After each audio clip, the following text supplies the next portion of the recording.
Oh, I need to start it over from the beginning. Shayla, hey girl, hey. That's why, boo. That's why, boo. I'm waiting for. Oh, I did not realize my battery was this low. Waiting for YouTube to pop up here.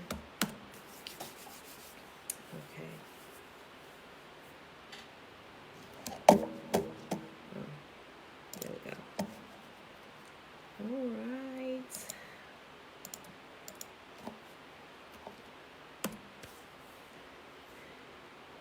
Yes, Free Your Mind Friday. I like that.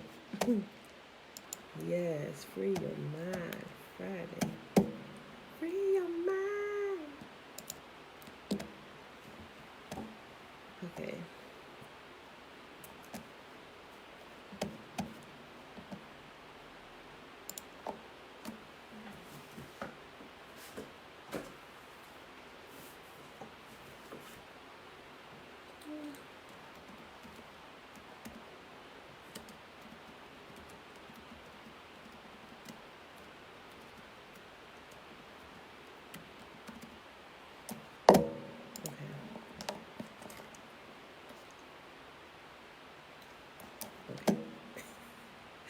Picture.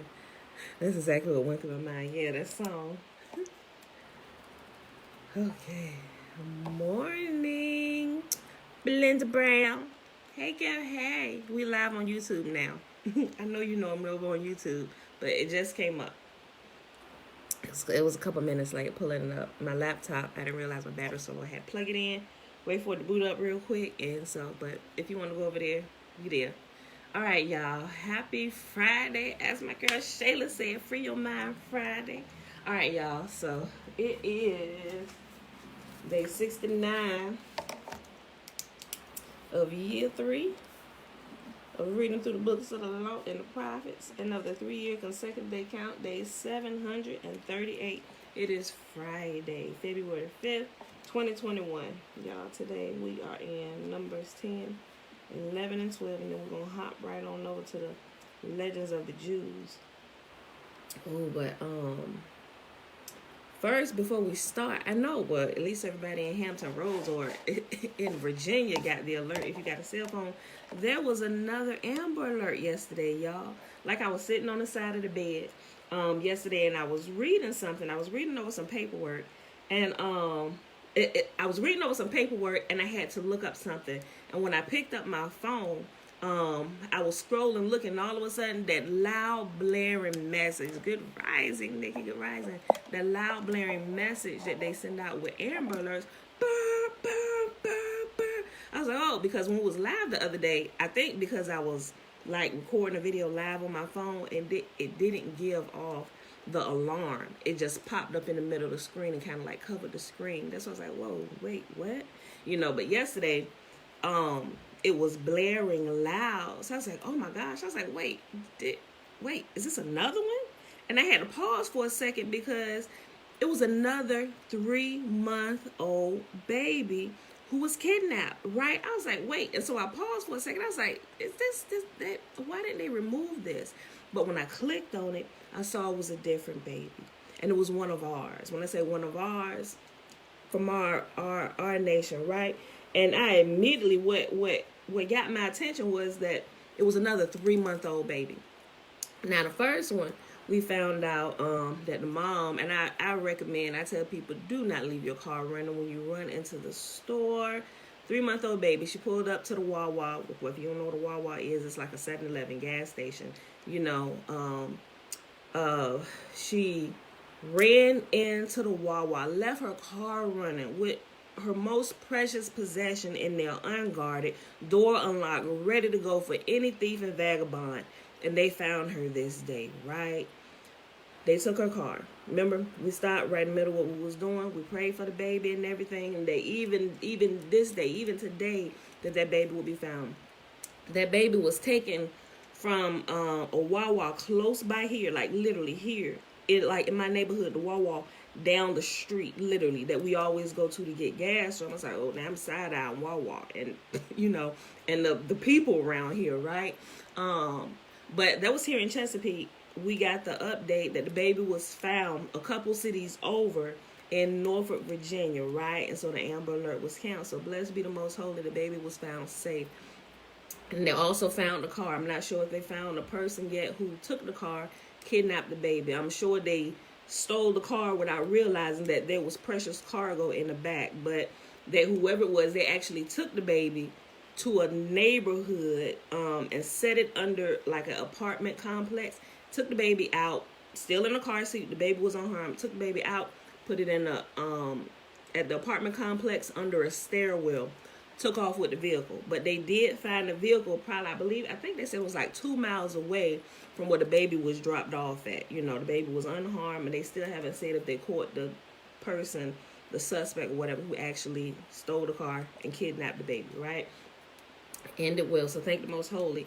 But when this one went off, they actually had a picture ready to show with this baby, and like I said, this baby was one of ours. And so the first one I didn't know, but it's a baby, kidnapping, shouldn't happen. You know, so, but when I saw the picture, there was something in me that was stirred this time. It was stirred in me last time, but because I saw who the baby was, I was like, Father, that baby is one of ours. I said, and I know every black person is not Israel, but Israel is black, you know. I said, and if that is one of ours, one of the sons of Zion, I said, Father, dispatch Michael, because Michael stands up for us. I said, and these are the days, let Michael begin to stand up for us, because if you read the book of Daniel, it tells us that in these days, as we're returning to the Most Holy, and we're returning to his laws, his statutes, and his commands, that he will begin to fight for us again. And the angel, remember, there is an angel set over every nation of people, and over Israel, it's the archangel Michael. That's what the book of Daniel said. In these times, Michael will stand up for us. You know, so I was like, Father, let Michael, dispatch Michael. I said, and go get that baby. You know, blessed be the Most Holy. That baby was found within an hour of our prayer. And it's funny because, like, my teenagers, the teenagers in my family, they're kind of watching me like in this family group with like the teenagers in my family. So even Jeremiah, boom, Ma's another one. Send it to my phone. I know, like, he become running in the room and stuff. Like, look, another baby. He said, what is going on? My oldest son, he sent it to the family group and stuff. I was like, yep. I had already begun to pray for the baby by the time everybody started sending it to me. And even Joshua, my 10-year-old, he has this habit of daily picking up my phone, going through my notifications, right? I'm like, why are you looking at my notifications, Josh? I don't know. I'm just saying if it's something for me. Something for you on my notifications on my cell phone. Oh, well, I was looking for PUBG. I was like, okay, so next time say that you're looking for notifications for PUBG. But in his looking for notifications, he saw that. He said, wait, is this the same baby from yesterday? He said, I thought that was a white baby. I said, it is. I said, that notification is from today. He said, oh my gosh. I said, calm down. We already prayed. The baby has been found safe, and he is back with his mother as we speak. He said, why do people keep kidnapping babies? I said, Joshua, I don't know. I said, but when we find out about it, we pray about it. And the Most Holy has always answered our prayers. That's why I say up until this day, the Father has answered our prayers, right? So, but yeah, I just wanted to share that if y'all saw that. But yeah, okay, so the person that kidnapped this baby, it gave a little more description. They didn't give the nationality of the person, but they said an unidentified babysitter. But she had on it was a female who took the baby, and she had on a black jacket and was wearing a black mask on her face and stuff. But they found this baby a long way away from here, right? So apparently this had happened earlier in the day. And it was like a few hours after it had happened before the Amber Alert actually went out. You know, so I'm like, well, why did they take so long? So I was reading through the stuff, but of course they was like checking everywhere. They had called the police, but they didn't do the Amber Alert until they were absolutely certain that this was like I was like, well, the baby was missing, period. But what was scary was this baby was found in Chesterfield, Virginia. This baby was taken from here, a couple cities over where my sisters and them live at, in Newport News, Virginia. They found him in Chesterfield, Virginia, hours away. I'm like, blessed be the Most Holy that this baby was found safe. So Like literally after we prayed that prayer, like, and that one, I felt the other prayer, but I felt this prayer. I don't know. It was a little different because I actually saw the baby and saw that he was possibly of our nation, you know. And I was like, Father, send Michael to get this baby and arrest. And sometimes when I say arrest, not necessarily arrest them by the cops, but when I say arrest, may you like arrest them in their tracks, like cause the angels to appear to them and arrest their souls to where they can't do anything. I was like, I don't care if you arrest them so much where they go turn themselves in and bring this baby back safe. I said, but please don't let any harm come to this baby. They got that person in custody. Like, they got the baby and they got her. So, but they didn't give any more information about that other than that they have that suspect in custody who took that baby. All right, y'all. So I wanted to give an update on that. So if y'all got babies, I'll keep Yahuwah's commands, right? He said, those who keep my commands, I keep them. We ain't got to worry about stuff like that, you know. And don't do nothing foolish. Like, don't leave your kids in the car while you running the store and leave your car running, right? I don't ever do that unless Jeremiah is with me in the front seat. And I still don't leave the car running. And I still don't leave my keys. I'm taking my keys. I'm running to 7-Eleven real quick. Sit right here. Y'all know not unlock. Jeremiah about almost darn near grown man. He's 17 years old. But still, I'm taking my keys. I'm locking the doors. Don't touch it. I got the key to get back in. And I can see y'all right there because I'm just going to the counter, right? But I don't dare leave my smaller kids. Like, if I need to run to the store and they want to come, either you're going to stay here, especially if I don't feel like unbuckling you. No, stay here at the house, coming right back. But don't ever, people, don't ever. I know most of us know that, but just in case somebody come across this video that is carrying precious cargo with them, and we always think, oh, it's just going to be real quick, run in and run out. But you can see the kind of devastation that can happen in a matter of seconds. Don't chance it, people, especially not with your family, not with your children, especially not with children who cannot defend themselves. Thank the Most Holy for Amber Alerts that come out and people hear it and pray, right? And so we can involve the host of heaven, right? Because a lot of times, I think sometimes, here's my thoughts, it may not be true, but a lot of times I believe that the angels just be sitting around twiddling their thumbs because most of the time people not praying, they don't give them anything to do. Like, they're messengers and they're servants for us. But a lot of time, if we're not imploring the help of heaven, it's like, what are they doing? All they need to do is just ask the Father, and we right there, right? You know, I don't know. I think that sometimes, but so I use my prayers wisely. But anyway, y'all, let's get started. Let's start with this shimmer. You know, so I wanted to say that because I didn't know if y'all had saw that second one, possibly ignored it, thought it was from like literally the day before. Like, this happened 2 consecutive days in a row. And it's crazy because both of the babies were 3 months old. 3 months old. I'm like, what's going on? Somebody made a comment. They said something, I don't know, I guess in the trafficking world or whatever, they're looking for babies. Like, I'm like, what are you going to do with babies? Like, 3-month-old babies. I don't know. Maybe, I don't know. It's sickening and it pisses me off just to think about it, right? Okay. Let's go here to the shimmer, y'all. All right. So,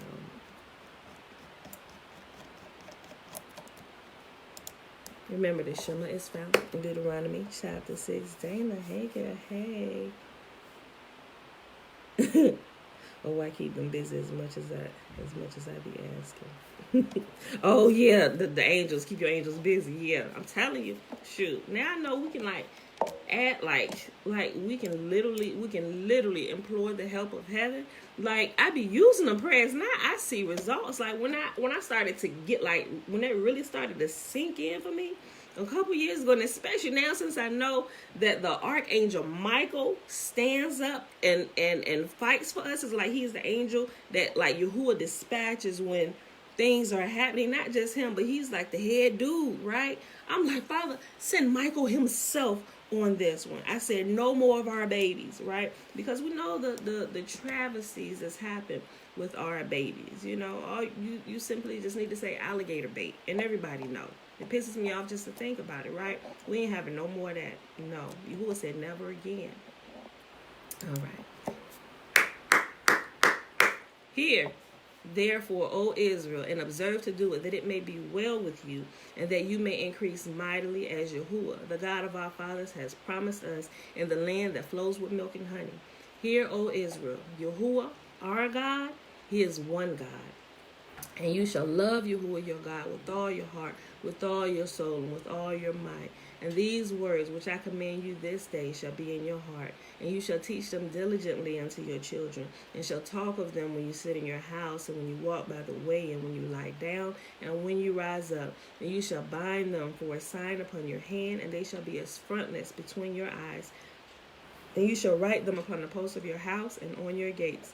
And Yahuwah commanded us to do all these statutes, to fear Yahuwah our God for our good always, that he might preserve us alive as it is this day.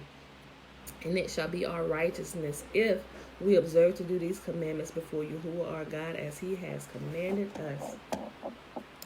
Okay, beautiful people. Shalom, Josiah, shalom. Welcome, welcome.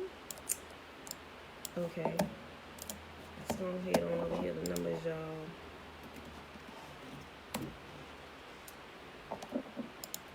Numbers chapter 10. Okay.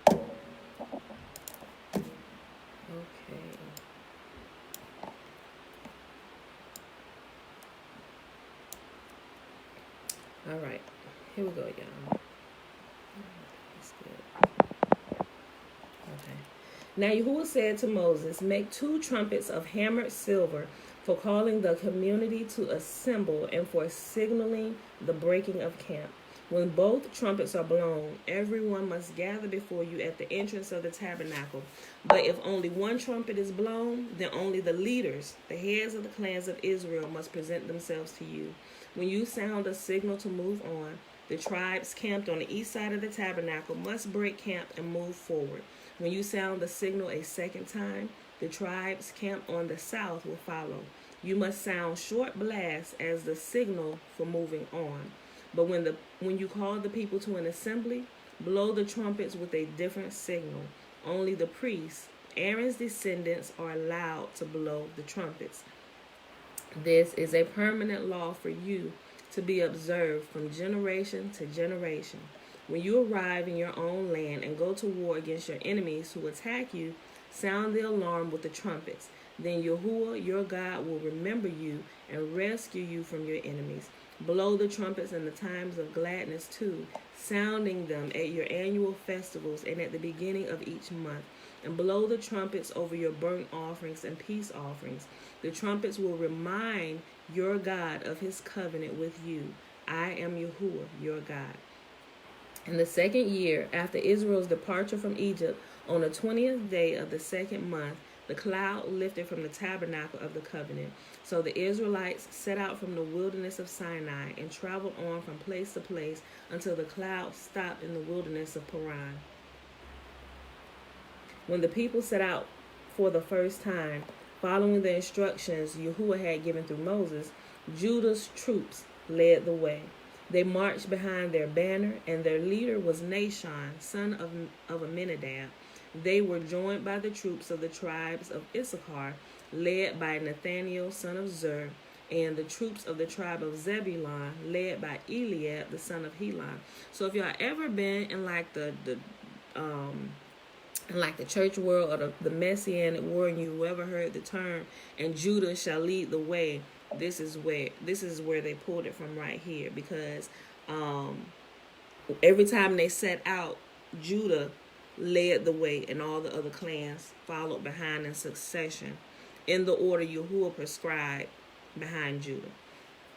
Then the tabernacle was taken down, and the Gershonite and the Merarite divisions of the Levites were next in line of march, carrying the tabernacle with them. Reuben's troops went next, marching behind their banner. Their leader was Eliezer, the son of Shedeur. They were joined by the troops of the tribe of Simeon, led by Shelumiel, son of Zurishaddai, and the troops of the tribe of Gad, led by Elisaph, the son of Duel. Next came the Kohathite division of the Levites, carrying the sacred objects from the tabernacle. Before they arrived at the next camp, the tabernacle would already be set up at its new location. Ephraim's troops went next, marching behind their banner. Their leader was Elishama, the son of Ammihud. They were joined by the troops of the tribe of Manasseh, led by Gamaliel, son of Pedahhazer.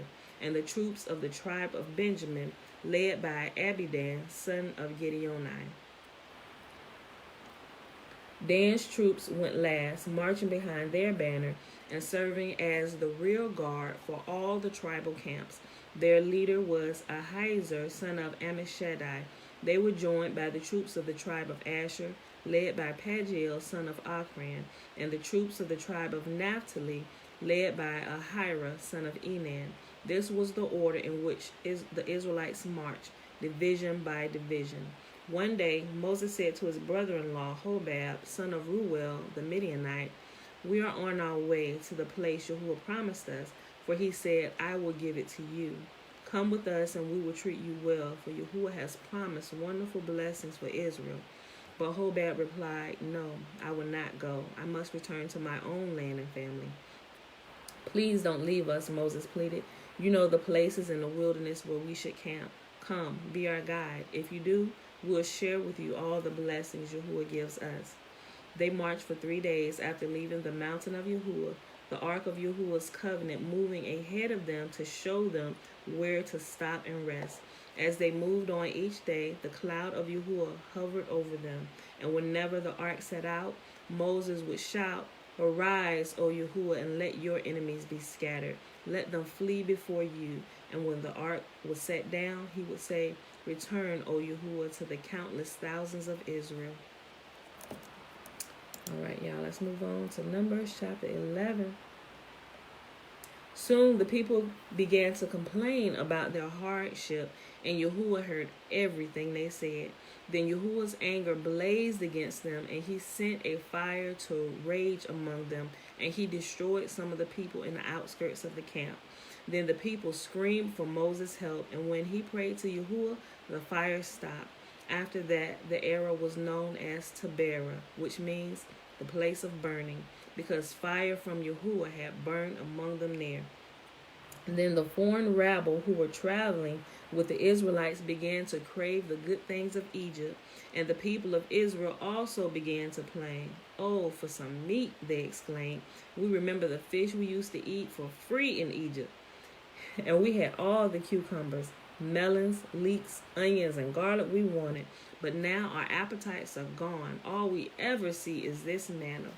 First of all, did we forget how miraculous the manna is? Did not the manna take on the taste and flavor of anything we desire, anything we thought about? If we wanted steak, it tasted like steak. If we wanted pizza, it tasted like pizza. If we wanted ice cream, it tasted like ice cream, right? That's what it said. But they complaining. Why? Because they got vagabonds among them, right? They got rebels among them. That's why you should be careful about who you hang around with, because if they're stronger in their ways than you are, it's going to rub off on you and you're going to find yourself in trouble, which is what we see is about to happen. All we ever see is this man. Hold on, let me just go back up. Let me read verse 4 again.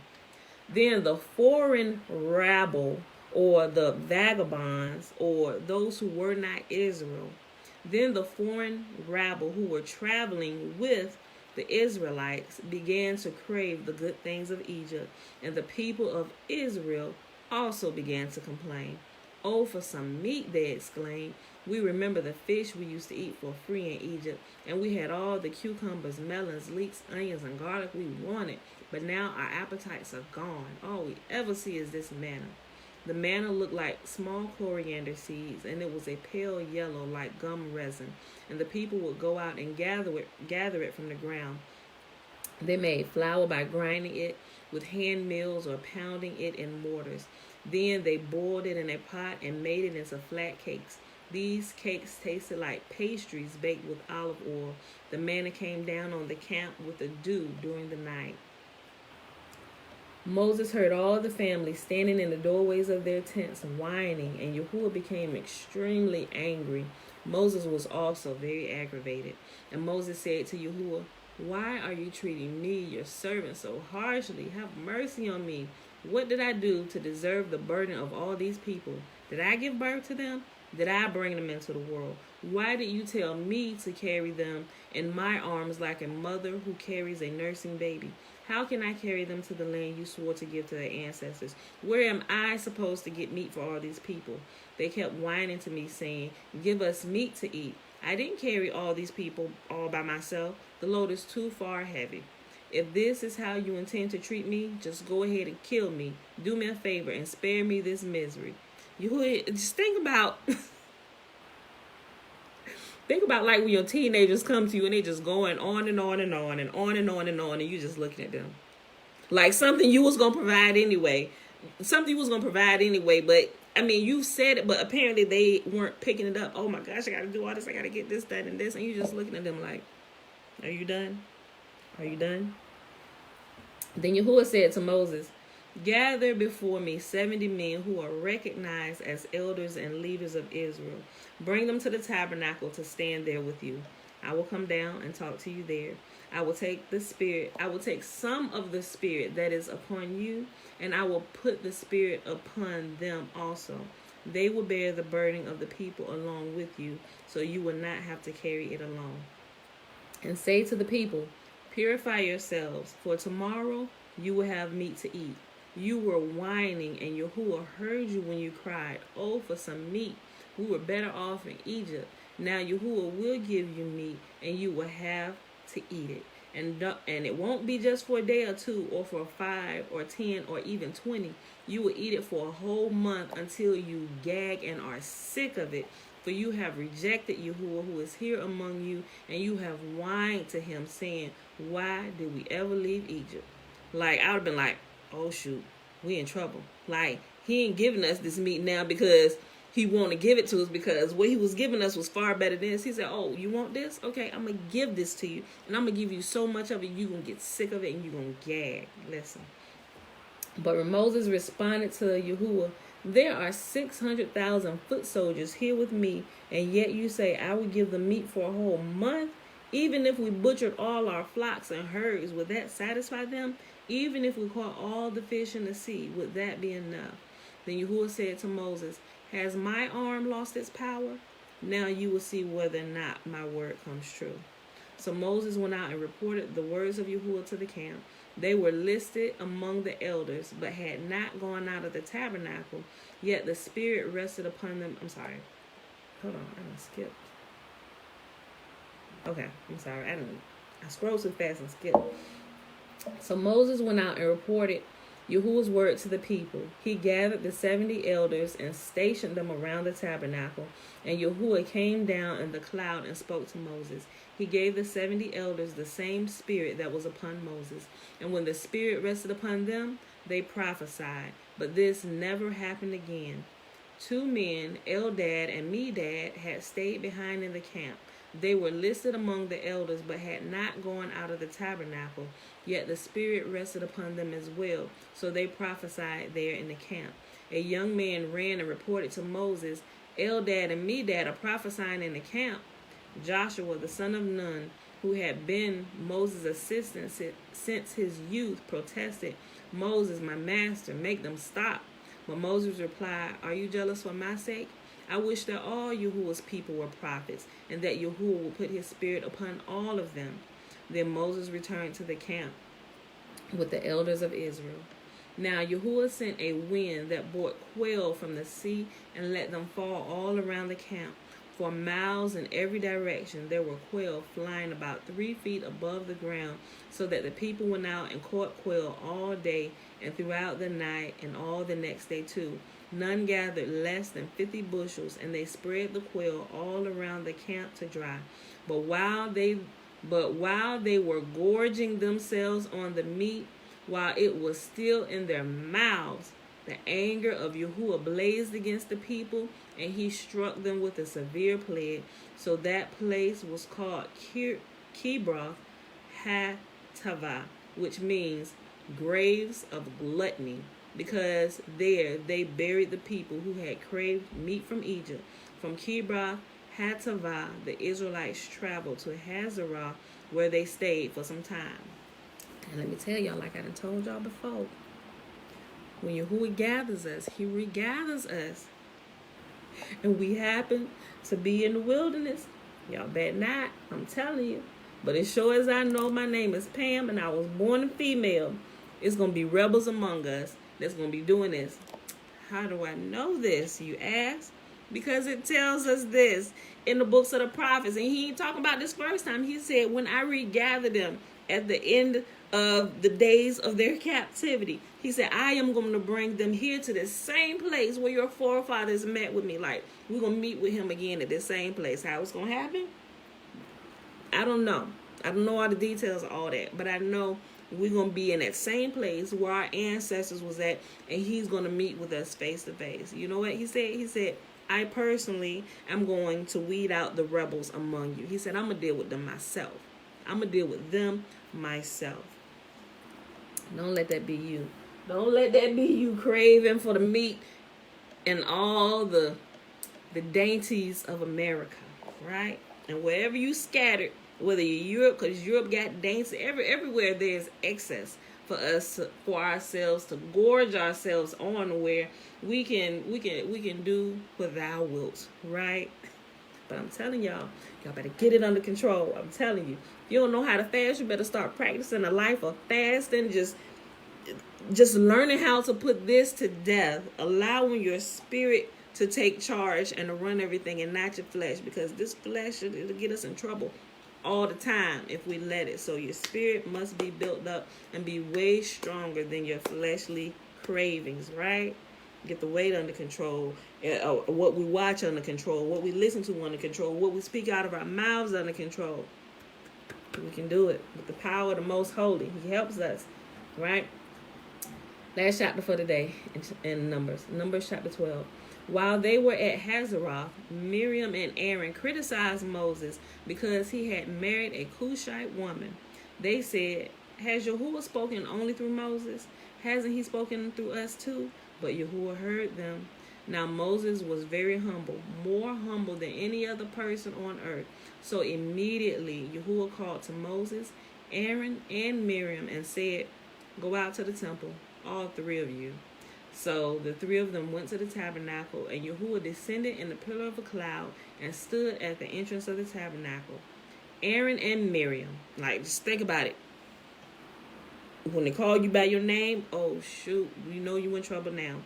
Aaron and Miriam, he called, and they stepped forward. And Yahuwah said to them, now listen to what I say. If there were prophets among you, I, Yahuwah, would reveal myself in visions. I would speak to them in dreams, but not with my servant Moses. Of all my house, he is the one I trust. I speak to him face to face, clearly, and not in riddles. He sees me as I am. So why are you not afraid to criticize my servant Moses? Yahuwah was very angry with them, and he departed.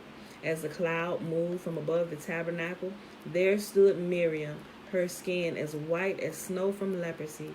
When Aaron saw what happened to her, he cried out to Moses, oh, my master, please don't punish us for this sin we have so foolishly committed. Don't let her be like a stillborn baby already decayed at birth. So Moses cried out to Yahuwah, oh, Yah, I beg you, please heal her. But Yahuwah said to Moses, if her father had done nothing more than spit in her face, wouldn't she be defiled for 7 days? So keep her outside the camp for 7 days, and after that she may be accepted back.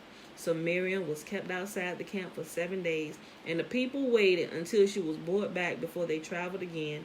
Then they left Hazeroth and camped in the wilderness of Paran. I look at this like this. It's like my mama always say, all is she here. All it's gonna take is one public flogging to get everybody back in line. Like, oh, we got to make an example of somebody. Yes, his own brother and sister. Like, come on, y'all. Out of everybody, y'all should have been the ones that kept y'all cool, right? Because I'm sure Moses shared everything with y'all. Like, Moses and Aaron were like the best of buddies, and they was brothers. We learned about that by reading through here. Like, when they finally met, they shared, they talked about everything. Moses shared everything with Aaron, right? Like, you got to know his sister was there, right? Like, you know all this. Why would you even dare? Like, you get jealous. It's like people like, oh, you see it a lot of time upon people that I'll say I ain't gonna. They may be. They may be prophets. I don't know, but I say the ones who give themselves a title prophet, because it's like if you're a prophet or if you carry a title, you don't need to tell anybody, right? Like how you walk and carry yourself will demand the authority and the recognition if you're walking appropriately according to your office. You never have to tell, you really never have to open in your mouth to tell anybody or give them your title, right? They will soon be aware of it without you even have to say anything. Like you can just say, oh, what is your name? Oh, my name is Pam, Oh, then once people begin to recognize it, they may add a title or whatever. And you could very well know what your title is, but a lot of time you see people super spiritual, overly spiritual. I am prophet so and so, and you will address me as such. I'm like, and I'm thinking to myself, ooh, no, you not. And I can always tell. And listen, they very well could be, but they could really be on their high horse at this point. And I can tell with that attitude, bruh, there's a ditch ahead of you, and you going head first, fast. You speeding up into that ditch. Like you can clear people like that. It's like, oh, I'm apostle, I'm evangelist, such and such. I'm like, all right, I'm gonna head out. Because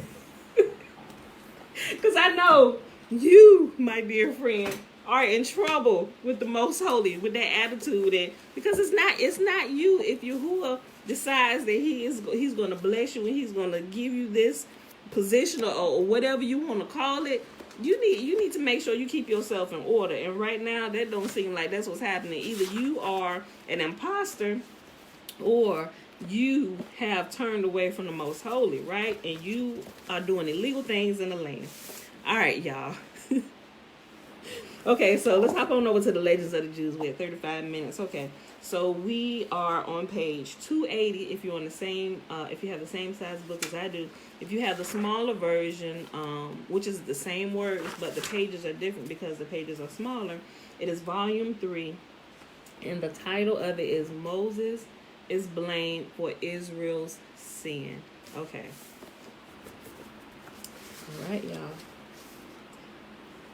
When the people turned from Yahuwah, he said to Moses, who was still in heaven, get thee down, for thy people which thou broughtest out of the land of Egypt have corrupted themselves. Moses, who then had been superior to the angels, now, owing to the sins of Israel, feared them greatly. So remember, I know we just came back from the Sabbath day resting, and we didn't read. So if you weren't here, just really quick, Moses, while he's up on the mountain, remember he was transported to heaven. So these 40 days that he was on the mountain, he was actually in heaven receiving the Torah, right? So at the end of this, we realized the day he was coming back, the people thought he was dead because Satan showed this mirage to the people, and they saw Moses dead, but he wasn't really dead, but it was Satan tricking them, right? And so they said, Aaron, you got to make us a calf. So this is what's happening right here. And as Moses is getting ready to descend down, Yahuwah said, look, I'm pissed. The people, they have given lie to the word, and they're now worshiping golden calf. You got to get down there, right? Okay, so that's where we at. And I'll stop back over. When the people turned from Yahuwah, he said to Moses, who was still in heaven, go, get thee down, for thy people which thou broughtest out of the land of Egypt have corrupted themselves. Moses, who until then had been superior to the angels, now, owing to the sins of Israel, feared them greatly. The angels, hearing that Yahuwah meant to send him from his presence, wanted to kill him, and only by clinging to the throne of Yahuwah, who covered him with his mantle, did he escape from the hands of the angels, that they might do him no harm. He had particularly hard struggle with the 5 angels of destruction, Kizeth, Af, Hema, Mashhit, and Haran, whom Yahuwah had sent to annihilate Israel. Moses then hastened to the 3 patriarchs, Abraham, Isaac, and Jacob, and said to them, if ye are men who are participators of the future life, stand by me in this hour, for your children are as sheep that is led to the slaughter. The three patriarchs united their prayers with those of Moses, who said to Yahuwah, hast thou not made a vow to these 3 to multiply their seed as the stars, And are they now to be destroyed? In recognition of the merits of these three pious men, Yahuwah called away 3 of the angels of destruction, leaving only 2, whereupon Moses further importuned Yahuwah, for the vow thou made to Israel, take from them the angel Mashhit. And Yahuwah granted his prayer. Moses continued, for the vow thou madest me, take from them also the angel Haran. Yahuwah now stood by Moses so that he was able to conquer this angel, and he thrust him down deep into the earth in a spot that is possession of the tribe of Gad, and there held him captive. So long as Moses lived, this angel was held in check by him, and if he tried, even when Israel sinned, to rise out of the depths, open wide his mouth, and destroy Israel with his panting, all Moses had to do was utter the name of Yahuwah, and Haran, or as he is sometimes called Peor, was drawn once more into the depths of the earth. At Moses' death, Yahuwah buried him opposite the spot where Peor is bound. For should Peor, if Israel sinned, reach the upper world and open his mouth to destroy Israel with his panting, he would, upon seeing Moses' grave, be so terror-stricken that he would fall back into the depths once more. Moses did indeed manage the angels of destruction, but it was a more difficult matter to appease Yahuwah in his wrath. He addressed Moses harshly, crying, the grievous sins of men had once caused me to go down from heaven to see their doings. Do thou likewise go down from heaven now. And he talking about with Sodom and Gomorrah. Yahuwah himself came down. Like, Yahuwah was in a habit. See, I'm just going to say this. Yahuwah has been in a habit of leaving heaven, coming down personally when the cries of the people that live here get so bad, or let's just say the cries of his people. When the cries of his people get so bad and so loud that he himself, he said, I'm going to go down. I hear y'all reports, the reports from the angels. I'm going to go down myself. And he himself went down with 3 of the angels. And we know 2 of them, one was Michael, one was Gabriel, and the other one, I forget the name, is back here. I forget the 3rd angel who went down, but all of them went down, right? 2 of them went ahead, one stayed, and Yahuwah was talking to Abraham during this time. But right here, he said, when he's talking about right here, it caused me once to go down. That's what he's talking about. He's talking about Sodom and Gomorrah. All right. Moses did indeed manage the angels of destruction, but it was a more difficult matter to appease Yahuwah in his wrath. He addressed Moses harshly, crying, the grievous sins of men had once caused me to go down from heaven to see their doings. Do thou likewise and go down from heaven now. It is fitting that the servant be treated as his master. Do thou now go down. Only for Israel's sake have I caused this honor to fall to thy lot. But now Israel has become disloyal to me. I have no further reason thus to distinguish thee. Moses hereupon answered, O Lord of the world, not long since thou didst say to me, come now, therefore, and I will send thee that thou mayest bring forth my people out of Egypt. And now thou call them my people? Nay, were the pious or sinful, they are thy people still. Moses continued, what wilt thou now do with them? Yahuwah answered, I will consume them, and I will make of thee a great nation. He said, you know what? I'm sick of all of them. He said, I'm going to kill all of them. We're going to start over with you, Moses. Right? When we just write in Numbers, there's another situation. Aaron and Miriam, right? Miriam complained that he married a Cushite woman, you know. Yahuwah's like, listen, your people, oh, they my people? Oh, most holy, did I deliver them? I think these are your people, you know. Okay. What will thou now do with them? Yahuwah answered, I will consume them, and I will make of thee a great nation. O Lord of the world, replied Moses, if the 3-legged bench has no stability, how then the 1-legged stand? Fulfill not, I implore thee, the prophecies of the Egyptian magicians who predicted to their king that the star of Ra would move as a harbinger of blood and death before the Israelites. Then he began to implore mercy for Israel. Consider their readiness to accept Torah, whereas the sons of Esau rejected it. Yahuwah. But they transgressed the precepts of Torah. One day they were loyal to me, then instantly set to work to make themselves the golden calf. Moses. Consider that when in thy name I came to Egypt and announced to them thy name, they at once believed me and bowed down their heads to worship thee, Yahuwah. But now they bow down their heads before their idol. Moses. Consider that they sent their young men off to offer thee burnt offerings, Yahuwah. They now offer sacrifices to the golden calf. Moses.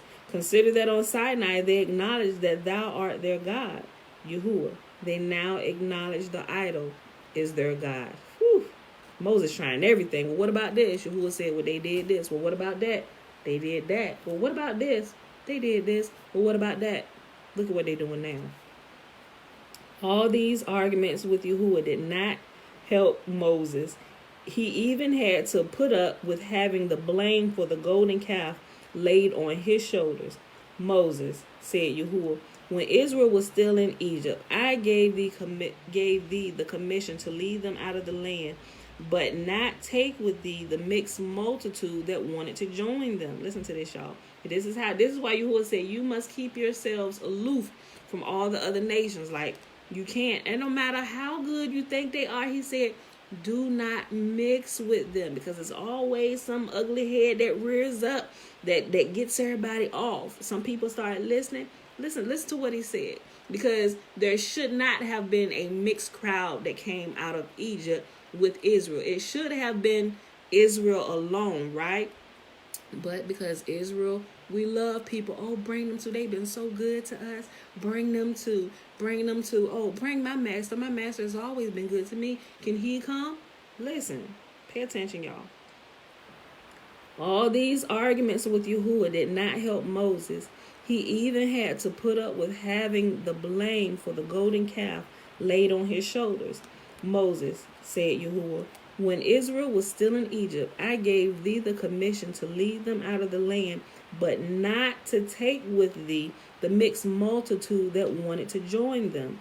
But thou, in thy clemency and thy humility, did persuade me to accept the penitent that do penance, and did take with thee the mixed multitude. He said, I listened to you. You said, but they repentant, they sorry, so can they come? He said, because we had this conversation based on what you said, and they're repentant. I allowed them. I answered your prayer. I said, yeah, go ahead. You can let them go. Listen. But thou in thy clemency and humility did persuade me to accept the penitent that do penance, and did take with thee the mixed multitude. I did as thou did beg me, although I knew what the consequences would be.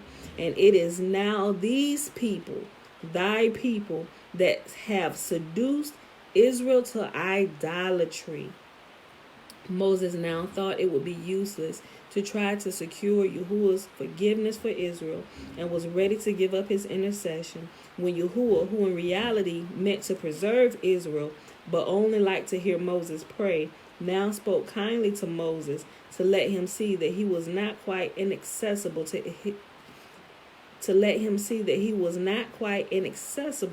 to his exhortations, saying, even in Egypt did I foresee what this people would do after their deliverance. Thou foresaw only the receiving of the Torah on Sinai, but I foresaw the worship of the calf as well. With these words, Yahuwah let Moses perceive the defection of Israel was no surprise to him, as he had considered it even before the exodus from Egypt. Hence Moses now gathered new courage to intercede for Israel. He said, O Lord of the world, Israel has indeed created a rival for thee in their idol, that thou art angry with them. The calf, I suppose, shall be its stars and moon to appear, while thou did make the sun to rise.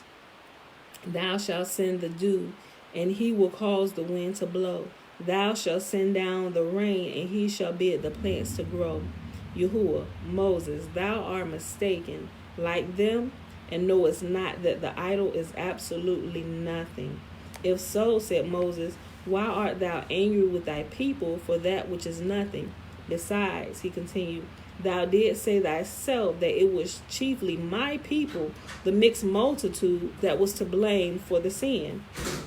Why then art thou angry with thy people? If thou art angry with if thou art angry with only them because they have not observed the Torah, then let me vouch for the observance of it on the part of my companions, such as Aaron and his sons, Joshua, Caleb, Jair, and Machir, as well as many pious men among them and myself. But Yahuwah said, I have vowed that he that sacrifice unto any god, save unto me only, shall be utterly destroyed. And a vow that has once passed my lips, I cannot retract. Moses replied, O Lord of the world, hast not thou given us the law of absolution from a vow, whereby power is given to a learned man to absolve anyone from his vows? But every judge who desires to have his decision accounted valid must subject himself to the law. And thou who hast prescribed the law of absolution from vows through a learned man must subject thyself to this law. And through me be exalted from thy law. Moses thereupon wrapped his robe about him, seated himself, seated himself, and bade Yahuwah let him absolve him from his vow, bidding him say, I repent of the evil that I had determined to bring upon my people. Moses then cried out to him, thou art absolved from thine oath and thy law. Y'all get what he just said? He said, listen, he said, Moses, think about Esther, right? Remember the decree that had gone out from the king after Haman and all his shenanigans behind the scene, coaxed the king into creating this law to destroy all of Israel, right? And so once Esther had began to pray and they were fasting and stuff, and the king said, he said, listen, I've already issued this decree. And he said, once the decree has gone out, I cannot backtrack on my word, right? He said, but there is another law. It's like this same law, right? It's like a law that supersedes this law. Remember how I say you can't violate this law, but you can get another law that works in conjunction with this law and kind of supersede it and still continue to bring life, like the laws of aerodynamics and gravity, right? We use that example. It's like the same principle here, right? He said, but you can now write another law. Another law can be written that supersedes this law, where I will now allow all of Israel to begin to protect themselves. Whereas this law, on this day, all of Israel shall be destroyed. We'll write another law that Israel can now defend themselves and anybody can help them, right? So all of Israel will save that day. Even the people that were originally going to help destroy them, they joined sides with Israel because they realized Israel outnumbered them, and they had a decree from the king that they could fight back and kill those who were coming against them. So they decided to adjust their thinking, and we're going to join Israel on this. And all of Israel was destroyed. And Haman, and I'm sorry, that's not what I meant to say. All of Israel was saved, and Haman and his household, all his sons, they were destroyed, and they were hung on the very gallows that they had created to kill Israel and to hang Mordecai on, right? All of them. That day, they were destroyed, and all of Israel was saved, right? Okay, it's the same law. Yahuwah said, listen, once this law has gone out for me, he said, I can't change it. He said, I've already set it in motion. He said, but there is another way. He said, if there is someone who is learned, a man who is learned in the scriptures, like someone who can kind of sit there and absolve him and kind of go back and forth with him on the law, he said, then it's that man who can exalt. He said, now he has created someone where he can pretty much go to and kind of like,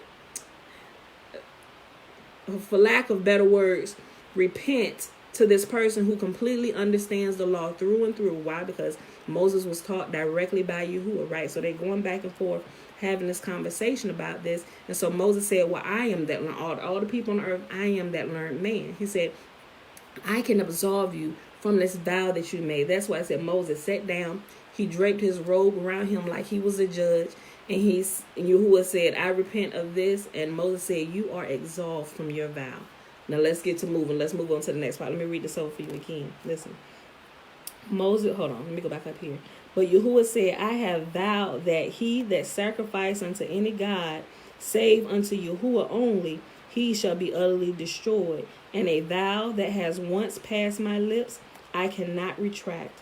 Moses replied, O Lord of the world, hast thou not given us a law of absolution from a vow, whereby power is given to a learned man to absolve anyone from his vows? But every judge who desires to have his decisions accounted valid must subject himself to the law, and thou who hast prescribed the law of absolution from vows through a learned man must subject thyself to this law, and through me be exalted from thy vow. He said, so even this law you have created, you must subject your own self to, right? So Yahuwah said, you've been paying attention, boy. Listen, but every judge, and Yahuwah is a judge and he prescribes laws, right? But every judge who desires to have his decision accounted valid must subject himself to the law. And thou who hast prescribed the law of absolution from vows through a learned man must subject thyself to this law, and through me be absolved from thy vow. Moses thereupon wrapped his robe about him, seated himself, and bade Yahuwah let him absolve him from his vow, bidding him say, I repent of the evil that I had determined to bring upon my people. Moses then cried out to him, thou art absolved from thine oath and vow. Boy, I love the conversation or relationship between these two, where they can just go back and forth and just have these conversations, right? Okay. We're going to read this next little section, and then we're going to stop right here. The punishment of the sinners. When Moses descended from Sinai, he there found his true servant Joshua, who had awaited him on the slope of the mountain throughout all the 40 days during which Moses stayed in heaven, and together they repaired to the encampment. On approaching it, they heard cries of the people, and Joshua remarked to Moses, there is a noise of war in the camp. But Moses replied, is it possible that thou, Joshua, who art one day destined to be the leader of 60 myriads of people, cannot distinguish among the different kinds of dens? This is no cry of Israel conquering, nor of their defeated foe, but their adoration of an idol. When Moses had now come close enough to the camp to see what was going on there, he thought to himself, how now shall I give to them the tables and enjoin upon them the prohibition of idolatry, for the very trespassing of which heaven will inflict capital punishment upon them? Hence, instead of delivering them the tablets, he tried to turn back, but the 70 elders pursued him and tried to wrest the tables from Moses. But his strength excelled all that of the 70 others, and he kept the tables in his hands, although these were 70 seah in weight. All at once, however, he saw the writing vanish from the tables, and at the same time became aware of their enormous weights. For while the celestial writing was upon them, they carried their own weight and did not burden Moses. But with the disappearance of the writing, all this changed. Now all the more did Moses feel loath to give the tables without their contents to Israel. And besides, he thought, if Yahuwah prohibited one idolatrous Israelite from partaking of the Passover feast, how much more would he be angry if I were now to give all the Torah to an idolatrous people? Hence, without consulting Yahuwah, he broke the tables. Yahuwah, however, thanked Moses for breaking the tables. Hardly had Moses broken the tables when the ocean wanted to leave its bed and flood the world.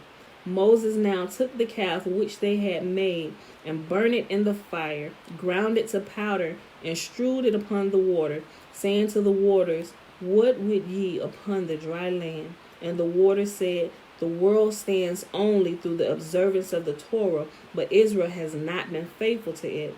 Moses hereupon said to the water, all that have committed idolatry shall be yours. Are you now satisfied with these thousands? But the waters were not to be appeased by the sinners that Moses cast into them, and the ocean would not retreat to its bed until Moses made all the children of Israel drink it. Remember back in Exodus, when he came down, it tells you how he ground it up and he put it in the water and made all of them drink. This is giving more detail on what actually happened there after they drank it, right? Listen. The drink of these waters is just like the woman who committed adultery, or we wanted to see if the husband wanted to see if his wife had been unfaithful, right? They wrote it down, and then it was what was it? It was, anyway, there was the covenant that was written out, and anyway, it was ground up, and it was put in the water, and it was made bitter, and the woman was to drink all of it. And if she was guilty, the curse that was written on that would begin to happen to her in her body. Her belly would bloat, her thigh would rot, right? She would be barren all the days of her life. Her husband would be vindicated that, yes, your woman, although you couldn't tell, she was doing it in secret, and you didn't really know for real, so you had to come before the priest to find out, okay, we need to bring this before the Most Holy because I think she lied. And I really don't have any kind of proof, but I know something is happening, so you need to let me know if it's just me, or if I'm just being jealous, or I'm doing too much, or if she truly has been unfaithful, right? And we know that works with men and women. So if she was innocent, nothing would happen to her, right? The same thing is about to happen here. Listen to this. Let me go back up right here. Let me just go back up to where it started.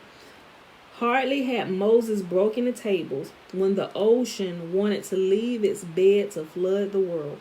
Moses now took the calf which they had made and burned it in a fire, ground it to powder, and strewed it upon the water, saying to the waters, would ye upon the dry land?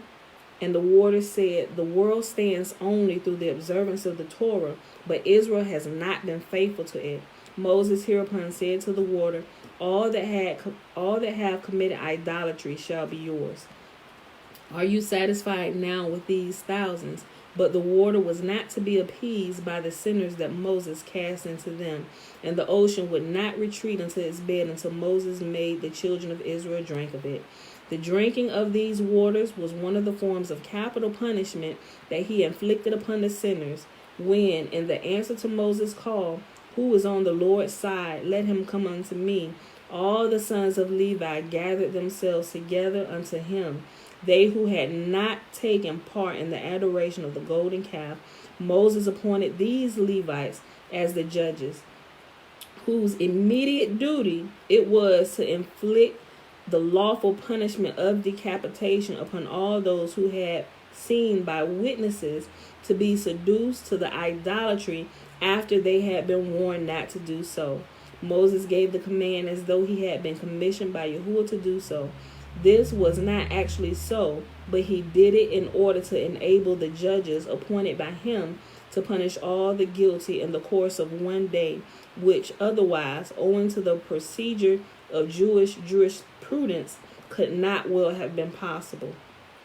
Those who, according to the testimony of witnesses, had been seduced to idolatry, but who could not be proven to have been warned beforehand, were not punished by temporal justice. They died of the water that Moses forced them to drink, for this water had upon them the same effect as the curse. Ooh, didn't I just say that and I forgot this was here?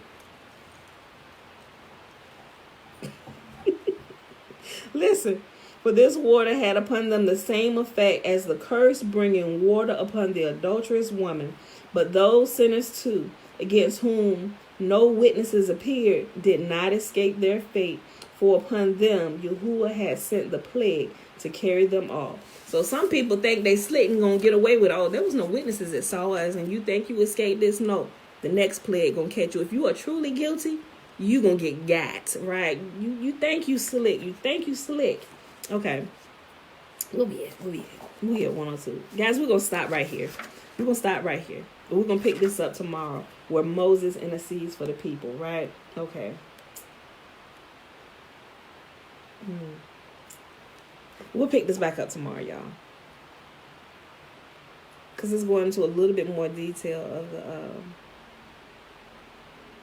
of the punishment of the golden calf. But anyway, we'll pick that back up tomorrow. So we read Legends of the Jews. We started on page 280 and we stopped on page 282. And we read Numbers 10, 11, and 12. Y'all, it is Friday. Free your mind Friday, Shayla.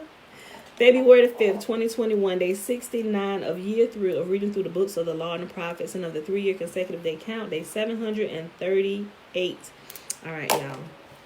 And remember, the 738 day count is without the Sabbaths added to them or the feast day Sabbaths where we are commanded to rest on these days. So while doing this, I found it appropriate that we practice the law of the Sabbath by resting on the Sabbath. Although we're reading the scriptures, and I think they should be read every day, but so we can tangibly and you can see that we're operating in this principle, you can still read on the Sabbath on your own time. But because we're doing it every day, and like I've taken up this post, it's like a normal form of work of duty for me. So although I still read it while I'm not online, I just don't read it out loud. So I have something that I can show you, we can kind of like put into place tangibly so you can see where we are practicing this, right? You know, because it's work to get up early to join us, especially if you're not already up and you got to go to work. It's work for you to get up to come join. And it's only a handful of people that join, but throughout the day, those that aren't here live, they normally pick it up later in the day and watch it, or when they get off of work or what have you, right? So I wanted to find some way where we could practice this principle, and we decided to do it that way. And I felt like I was supposed to be doing it that way anyway. So we've been doing it like that from the very beginning, with the exception of, I want to say, the first 2 weeks when we started 3 years ago. We was reading every day, Sunday through Saturday. And then as I started going over this, I was like, ooh, Father, I think we probably should be practicing this, right? Like resting, you know. So, and that's like 2 weeks in, 3 years ago. That's when we started practicing resting on the Sabbath day, right? So that's why we do it. Okay, y'all. So let's go ahead and go on over here to the blessing, which is found in Numbers chapter 6, right? Okay, it's verses 22 through 27. Remember, the first 21 verses is the Nazirite vow, and man or woman can take the Nazirite vow. And Yahuwah spake unto Moses, saying, Speak unto Aaron and unto his sons, saying, On this wise ye shall bless the children of Israel, saying unto them, May Yahuwah bless us and keep us. May Yahuwah make his face to shine upon us and be gracious unto us. May Yahuwah lift up his countenance upon us and give us his peace. And they shall put my name upon the children of Israel, and I will bless them. All right, beautiful people. That is all. So I'm checking over. Thank you for joining us today, Josiah. Shalom, family. I am new to your channel. I know I said it earlier, but thank you for joining. I know I don't see everybody that joins on. I only see the people really who actually come in and comment. So, but thank you everybody for joining today. I really appreciate y'all hanging out with me while I stand my post. Okay. All right. So if there are, I'm checking on Facebook, scrolling through. Okay. Since there are no more questions or anything, we're going to go ahead and get out of here and get about our day. And I will see you all back here tomorrow, Saturday. Remember the weekends, Saturday and Sunday. If the Sabbath doesn't fall on those days, we meet here at 7:30. I'll let y'all sleep in like 15 more minutes, right? So we are here at 7:30 on Saturday and Sundays if it's not the Sabbath. All right, 7:30 a.m. Eastern Standard Time. But all right, y'all, that's it. I'll see y'all in the morning. You're welcome, Levine. You're welcome. All right, y'all, we out of here. Peace. Uh-oh, I almost dropped my book. Love y'all.